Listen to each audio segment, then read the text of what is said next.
नमस्कार साथियों, स्वागत है आप सभी का। जैसा कि हमारा ये स्वर का विभाजन चल रहा है, स्वर के भेद कि कितने रूपों में हम स्वर को बांट सकते हैं और पढ़ सकते हैं।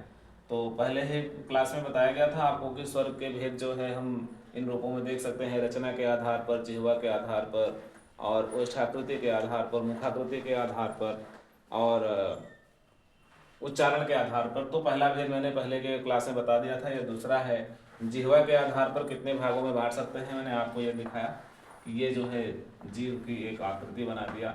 ये पीछे का भाग है, और ये बीच का मध्य भाग है, और ये अग्र भाग है। तो जो जिन स्वरों का उच्चारण जीभ के आगे के जो है द्वारा हम बोल सकते हैं, मुखरित कर सकते हैं, उच्चारित कर सकते हैं, तो जिस जो सहारा हम जीभ के आगे के हिस्से से लेते हैं उसे हम अग्रभाग कहते हैं। इसमें हम उच्चारण कर रहे हैं कि ई और ए री, ये जो 5 अक्षर हैं, 5 स्वर हैं, ये क्या हैं, आगे के भाग से बोला जा रहा है। और बीच के यानी मध्य भाग से केवल एक ऐसा ध्वनि है जिसको हम उच्चारित कर रहे हैं, ये इसको हम मध्य स्वर कहेंगे। और बाकी का जो स्वर बचा हुआ है, बाकी के जो 11 स्वर होते हैं, इन 11 में जो बचे हुए हैं उसको हम पश्च स्वर में कहते हैं, जो पीछे के हिस्से से उच्चारित करते हैं, जैसे पश्च स्वर।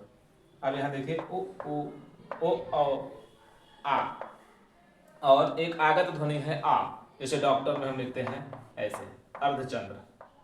तो इसको भी हम किस में रख सकते हैं, पश्च स्वर में रखा जा सकता है। तो जैसे देखिए, जहां भी हिंदी की गिनती 3 की आकृति है, ये ऐसे जहां पर ये छोटा सा ट्रिक है, ये जहां देखने को मिले जिन अक्षरों में, समझ लो कि वह स्वर जो है पश्च स्वर है। यहाँ भी 3 की आकृति बने, यहाँ भी, और यहाँ भी, ओ में भी, आ में भी, और औ में भी। इस प्रकार से जो है 11 और एक आगत को लेकर के 12 में जो है, इस प्रकार से वर्ण विचार में हम स्वर के भेद को पहचान सकते हैं कि जिह्वा के आधार पर कैसे कैसे विभाजन होगा। बहुत जल्द ही हम आपको ओष्ठाकृति के आधार पर जो है स्वर के भेद को लेकर के मिलते हैं। तब तक के लिए धन्यवाद।